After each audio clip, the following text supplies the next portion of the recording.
Good morning. A new report has slammed the government for refusing to admit failures in the education system. The 70-page document by the New Zealand Initiative says there needs to be less emphasis on the number of students passing NCEA Level 2. It says the education system needs innovative solutions to deal with pockets of chronic underperformance. The author of the report will be live on the AM show at 7:10. Here are the 5 things that you do need to know today. At number 1, it is time for a frank and brutal review of our failing schools. A report out today says we refuse to talk about them. Even when the government tries to fix them, nothing happens. They don't always succeed. It's time, I reckon, for us to be honest with ourselves around this issue. Thousands of Kiwi students are receiving a subpar education. Start with school reports and make them clearer. Tell us the truth, what's happening with our kids, and stop the waffle. Too many of our kids can't even read and write, and in my view, that's totally unacceptable. Is it time, and I know the teachers don't like this, but is it time to link teachers' pay to their students' performance? Okay, 12 minutes after 7 o'clock. Good to have your company this morning. As you've heard, a new report out this morning by a right-wing think tank is calling on politicians and educators to do something about our failing school system. As parents, we should all be worried about this. As a country, we should be worried about this. The New Zealand Initiative went to 6 schools in the US and the UK, schools that admitted they were failing and subsequently found innovative ways to turn these things around. Now they're sharing these insights, a report out this morning, and I hope basically that New Zealand, we can learn a lesson or two. Report author Martine Udahemuka joins me now. Martine, good to have you in the program. Thank you so much for joining us. Good morning, Duncan. Thank you for having me. We need to get this into perspective, I think. How many schools in New Zealand are failing? How big is this problem, do you think?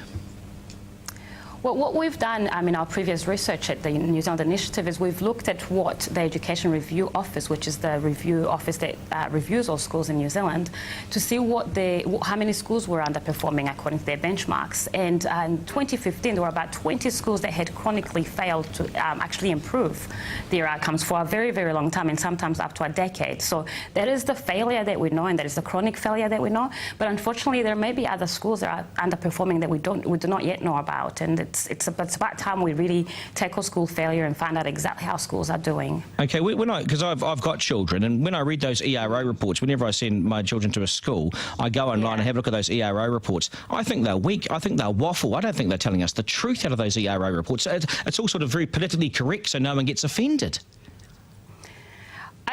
That was my feeling as well when we were looking at the research, in our first research looking at how schools were doing here in New Zealand, and that's exactly why we actually went to the UK and the US to see what sort of information they were providing to parents. And I found a really neat example in England that was, so their schools inspector there was providing much better information about schools to parents, and it was saying to parents, this school is a good school, this school is an outstanding school, or this school requires improvement. Whereas our Education Review Office reports, you really need to read between the lines, and you really need to know what you're looking for to actually know how a school is doing. But we don't want to interpret this. We don't want to interpret it. I mean, if there's bullying in the school, put it in the first line. Say, kids here are getting bullied, and it's not good. Kids here aren't learning maths. Kids have got a terrible NCEA pass rate here at the school. We need to be more brutal and frank in these reports. That's right on the first page, and you're not making parents have to really read between the lines. That's what we need to be doing that much better. Okay, so what are they doing at the schools that you looked at? How do they turn things around? What did they do? What can you tell us about that experience? Absolutely. So I'll give you an example of a school I went to visit in England, in southeast London. So it's a place, very low socioeconomic area, poor area, but once you walk into their school, it's a school that's been taken over because it had chronically been failing for a very long time, and it's been taken over by the voluntary sector and the private sector. They have taken it over to change things around, and you walk into their school and it's like stepping into a completely different world.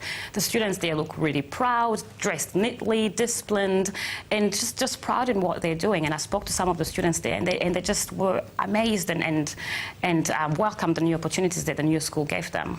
What about performance pay for teachers? Could that turn things around, do you think? I mean, teachers won't like this. The unions will hate it, of course, which I always think is a good reason for doing something, wind them up.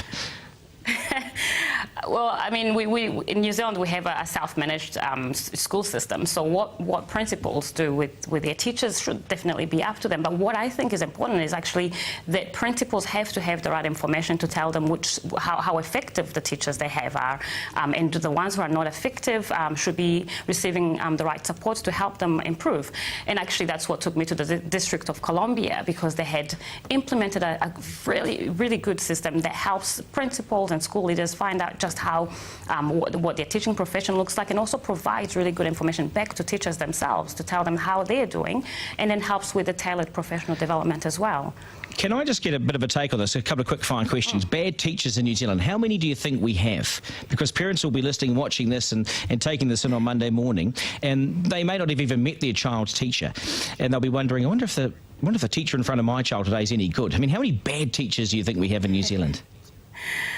I haven't looked at how many bad teachers we have, and again, that is exactly what we're calling for. Is we need to figure out where are the effective teachers, and where are they, and so they can share practice to teachers who need to improve. But we need to be doing that. We need to be frank about looking at how good teachers are helping the students that they have in their classrooms.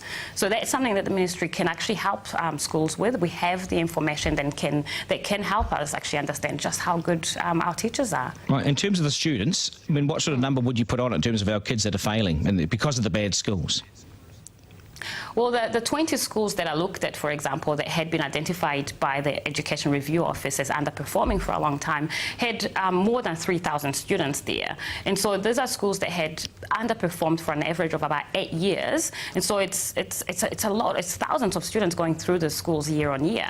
But as I said earlier, we actually don't know much more about the rest of the schools. We've got 2,500 schools in New Zealand, and we need to actually be more frank about really figuring out who is doing well with the kind of students that they have in their classrooms, obviously considering where students have come from.